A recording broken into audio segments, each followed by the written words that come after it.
El 16 de mayo de 1940, William Knudsen estaba sentado en su oficina en la sede de General Motors en Detroit, leyendo un telegrama de Washington.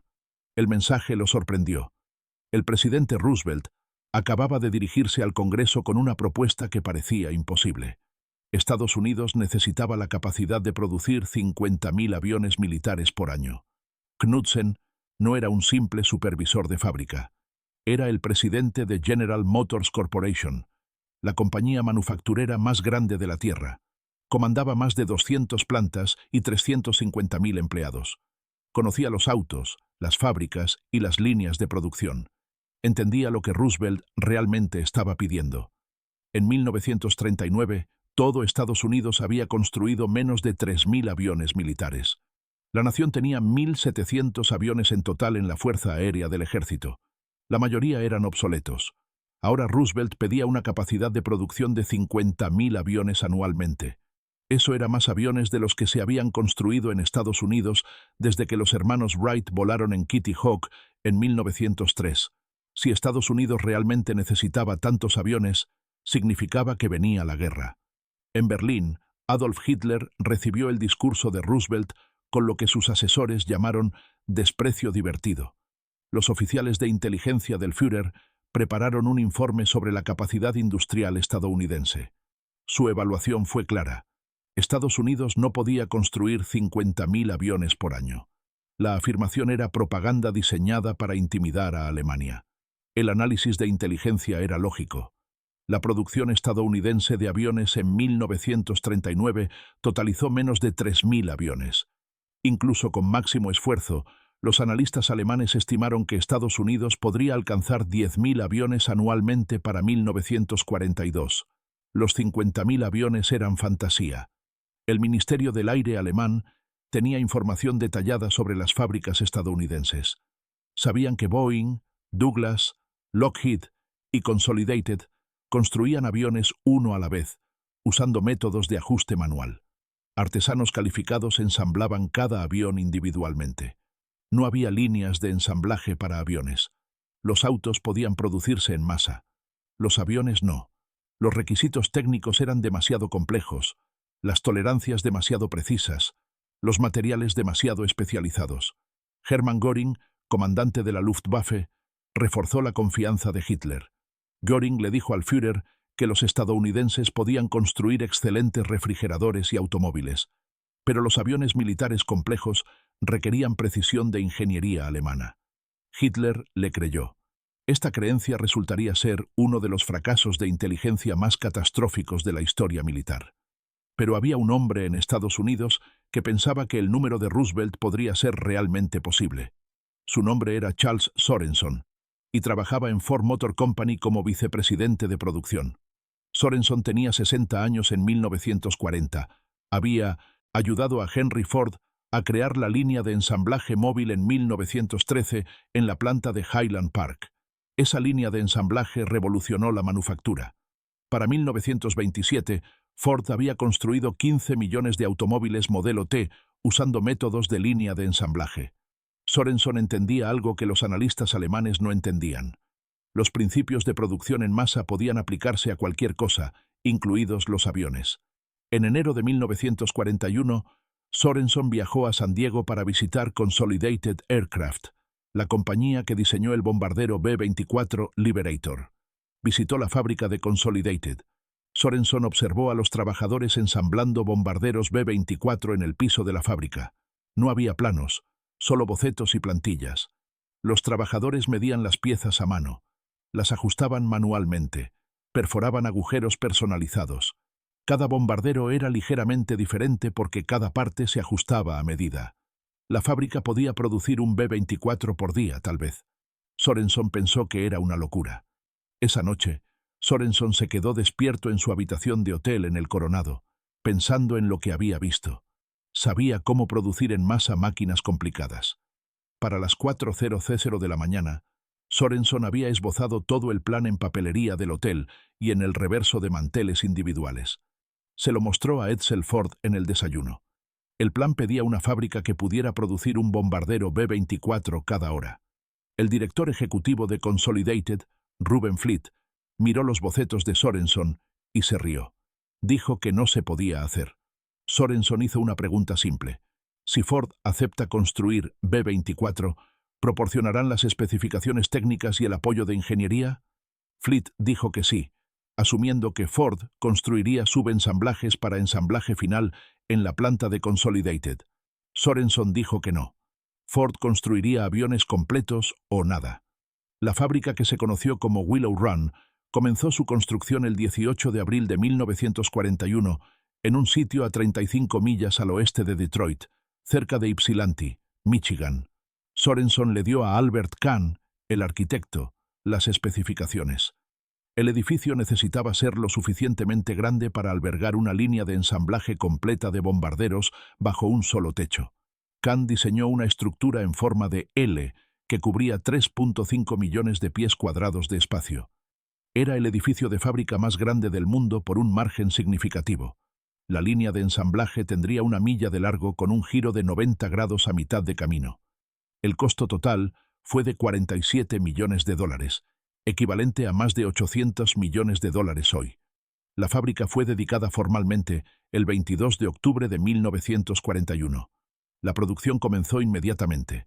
El primer mes, Willow Run produjo 0 aviones completos. En noviembre, 0. En diciembre, 0. En enero de 1942, 0. Para febrero de 1942, 9 meses después de que comenzara la construcción, Willow Run había producido exactamente 0 bombarderos, B-24. Los periódicos estadounidenses comenzaron a llamar a la fábrica Will It Run en lugar de Willow Run. Los problemas eran inmensos. El problema era que Ford nunca había construido aviones antes. Los trabajadores no sabían cómo trabajar con aluminio.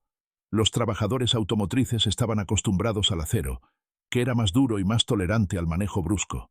El aluminio requería técnicas diferentes, herramientas diferentes, entrenamiento diferente. Las tolerancias para las piezas de aviones eran mucho más estrictas que los estándares automotrices. El B-24 tenía 1.200.000 piezas en comparación con aproximadamente 15.000 en un automóvil. Y los cambios de diseño del ejército llegaban constantemente, requiriendo reajustes que detenían la producción. Se ordenaron 575 cambios de ingeniería solo en el primer año. Pero Sorenson siguió presionando. Reorganizó el flujo de trabajo, reentrenó a los trabajadores, rediseñó herramientas y dividió el B-24 en 11 ensamblajes principales y 69 subensamblajes. Ford estableció una escuela de aprendices de aviones en Willow Run, que entrenaba hasta 8.000 estudiantes por semana. En septiembre de 1942, el primer B-24 completo salió de Willow Run. Había tardado 11 meses desde la apertura de la fábrica hasta el primer avión. Ese bombardero no fue enviado al combate. Tampoco los siguientes 55. Se usaron para entrenamiento y transporte, porque la calidad no era lo suficientemente buena para operaciones de combate. En enero de 1943, Willow Run produjo 31 bombarderos que cumplieron con los estándares de la Fuerza Aérea del Ejército. En febrero 59, en marzo 75, en abril 104, en mayo 130. Los números de producción siguieron aumentando mes tras mes. Para junio de 1943, Willow Run estaba produciendo 190 bombarderos por mes. Eso era más del doble de la producción de la fábrica original de Consolidated en San Diego. El avance llegó cuando Ford integró con éxito los 11 ensamblajes principales en un sistema de producción sincronizado. En abril de 1944, Willow Run produjo 453 bombarderos B-24 en 468 horas de trabajo. Eso era más de un bombardero por hora, exactamente como Sorenson había prometido 3 años antes, cuando Ruben Fleet se había reído de sus bocetos de habitación de hotel. La fábrica operaba 24 horas al día en 3 turnos. Un nuevo bombardero se completaba cada 63 minutos en promedio. En su apogeo de producción, 42.000 personas trabajaban en Willow Run. La fuerza laboral era notablemente diversa para la América de 1944. El 65% eran mujeres, muchas de las cuales nunca habían tenido trabajos industriales antes de la guerra. Los trabajadores afroamericanos constituían aproximadamente el 10% de la fuerza laboral. Venían de granjas, de trabajos minoristas, del servicio doméstico. Ford los contrató y entrenó porque el grupo tradicional de trabajadores industriales calificados había sido reclutado para el servicio militar. Para fines de 1944, Willow Run había producido más aviones que toda la nación de Japón construyó ese año. La producción total de aviones de Japón en 1944 fue de aproximadamente 28.000 aviones de todos los tipos. Solo Willow Run produjo más de 5.000 B-24 ese año. Y Willow Run no era la única fábrica que transformaba la producción de aviones estadounidense. Boeing, en Seattle, estaba construyendo bombarderos B-17 Flying Fortress en líneas de ensamblaje. Douglas Aircraft, en Long Beach, estaba produciendo en masa aviones de transporte C-47. North American Aviation estaba construyendo cazas P-51 Mustang en plantas en California y Texas. Para 1944, los alemanes lo notaron. La inteligencia de la Luftwaffe recibía informes sobre formaciones de bombarderos estadounidenses sobre Alemania. Los números parecían incorrectos. Demasiados aviones. Los bombarderos estadounidenses aparecían en formaciones de 300, 400, incluso 500 aviones a la vez. Cuando los cazas alemanes derribaban bombarderos estadounidenses, aparecían más al día siguiente y al día después. Los estadounidenses parecían tener un suministro ilimitado de aviones. Albert Speer, ministro de Armamento y Producción de Guerra de Hitler, revisó las evaluaciones de inteligencia alemana sobre la producción industrial estadounidense. Los números lo sorprendieron. La producción de aviones estadounidense en 1943 era más de 3 veces la producción alemana. Speer se dio cuenta de que Alemania había malinterpretado fundamentalmente la capacidad industrial estadounidense. En sus memorias de posguerra, Speer reflexionó sobre cómo el liderazgo alemán había descartado la inteligencia precisa sobre la capacidad de fabricación estadounidense. Escribió sobre reuniones donde Hitler se negó a creer los informes de observadores alemanes en Estados Unidos. El Führer insistió en que las afirmaciones de producción estadounidense eran propaganda. El recuento total de producción de aviones estadounidense durante la Segunda Guerra Mundial es de 300.000 aviones militares de 1940 a 1945. Estados Unidos construyó más aviones militares durante la Segunda Guerra Mundial que Gran Bretaña, Alemania, Japón, Italia y la Unión Soviética combinados. Gran Bretaña produjo 130.000 aviones durante la guerra. Alemania produjo alrededor de 120.000. La Unión Soviética produjo más de 150.000. Japón produjo 76.000 aviones. La producción total del eje fue de aproximadamente 207.000 aviones.